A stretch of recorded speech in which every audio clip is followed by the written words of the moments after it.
Cette année, la journée du 8 mars a été placée par les femmes guinéennes au Mali sous les signes de prières et bénédictions spéciales pour la paix au Mali, en Afrique et dans le reste du monde. Sous l'égide de leurs ambassadeurs, les femmes guinéennes ont organisé une cérémonie de lecture du Saint-Coran avec des prières et bénédictions spéciales pour nos deux pays, la Guinée et le Mali.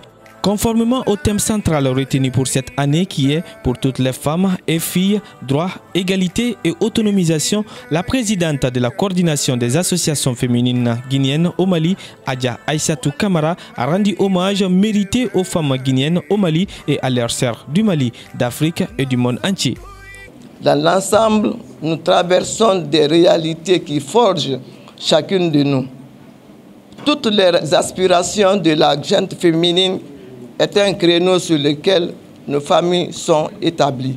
Occasion pour Adja Aïssatou Camara d'exprimer la gratitude des femmes guinéennes au Mali à leur autorité et de transition de leur pays et les a rassurées de leur soutien indéfectible. C'est le lieu de saluer, d'applaudir et de réitérer notre engagement indéfectible aux idéaux et à la vision du chef de l'État.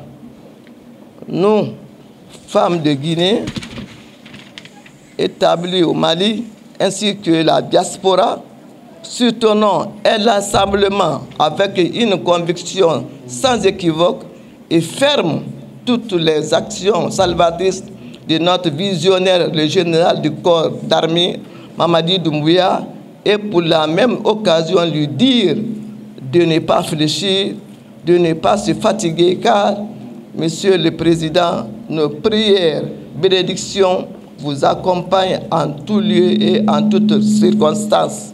Dans son discours d'ouverture officielle de la cérémonie, l'ambassadeur de Guinée à Bamako a livré un message de félicitations marquantes aux femmes en fête à l'échelle mondiale. Si vous voyez un peu l'histoire des deux pays, les femmes ne sont jamais restées en marche de l'évolution de la société, des deux sociétés, que ce soit en Guinée, que ce soit au Mali.